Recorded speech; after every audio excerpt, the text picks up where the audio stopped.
एक साहूकार था जिसके 7 बेटे थे और 7 बहुएं तथा एक बेटी थी। दीपावली से पहले कार्तिक बदी अष्टमी को सातों बहुएं इकलौती ननद के साथ जंगल में खदान से मिट्टी लेने गईं। जहां से वे मिट्टी खोद रही थी वहीं पर स्याऊ सेहे की मांद थी। मिट्टी खोदते समय ननद के हाथ से सेई का बच्चा मर गया। स्याऊ माता बोली कि अब मैं तेरी कोख बांधूंगी। तब ननद अपनी सातों भाभियों से बोली कि तुम मेरे बदले कोई अपनी कोख बंधवा लो। जब सब भाभियों ने अपनी कोख बंधवाने से इनकार कर दिया, परंतु छोटी भाभी सोचने लगी यदि मैं कोख न बांधूंगी तो सासू जी नाराज होंगी। ऐसा विचार कर छोटी भाभी ने अपनी कोख बंधवा ली, जिससे बच्चे होते और 7वें दिन मर जाते। एक दिन उसने पंडित को बुलाकर पूछा, ये कैसा दोष है कि मेरे बच्चे होते ही 7वें दिन क्यों मर जाते हैं? तो पंडित ने बोला कि तू सुरई गाय की सेवा किया कर, वो स्याऊ माता की सहेली है जिससे तेरी कोख छुड़वा देगी। उसके बाद तेरे बच्चे जिएंगे। वो सुबह जल्दी उठकर सुरई गाय का सारा काम कराती। एक दिन गौ माता सोची कि आजकल कौन मेरा सब काम करता है,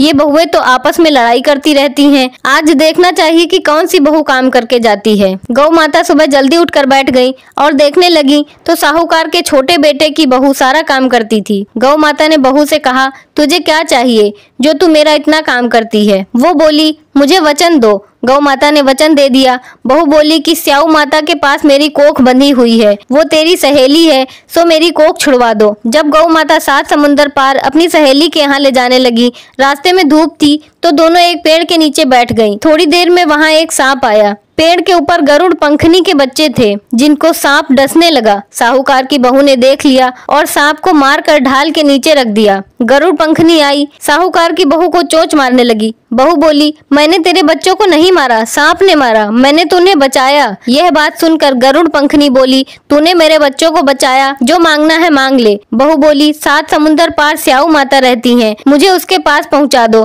तो गरुड़ पंखनी ने अपनी पीठ पर बैठाकर दोनों को स्याऊ माता के पास पहुंचा दिया। स्याऊ माता गौ माता को देखकर बोली, आ बहन, बड़े दिन बाद आई, मेरे सिर में जू पड़ गई। तब सुरही माता के कहने पर साहूकार की बहू ने सलाई से उसकी जुएं निकाल दी।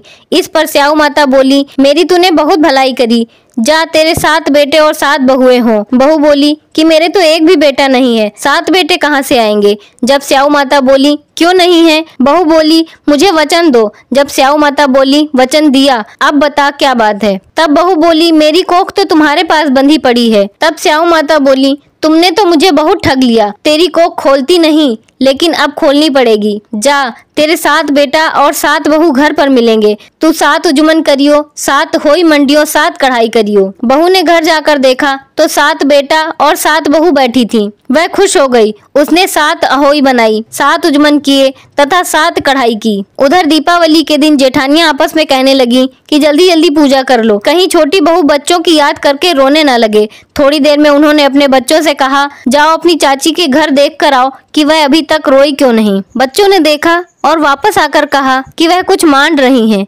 खूब उजमन हो रहा है। यह सुनते ही जेठानियां दौड़ी दौड़ी उसके घर गईं और जाकर पूछने लगी कि तूने अपनी कोख कैसे छुड़ाई? वह बोली, तुमने तो कोख बंधाई नहीं, सो मैंने कोख बंधा ली थी। अब स्याऊ माता ने कृपा करके मेरी कोख खोल दी है। स्याऊ माता, जिस प्रकार उस साहूकार की बहू की कोख खोली, उसी प्रकार हमारी भी खोलियो, सबकी खोलियो, कहने वालों की तथा हुंकार भरने वालों की तथा परिवार की कोख खोलियो। जय होई माता की।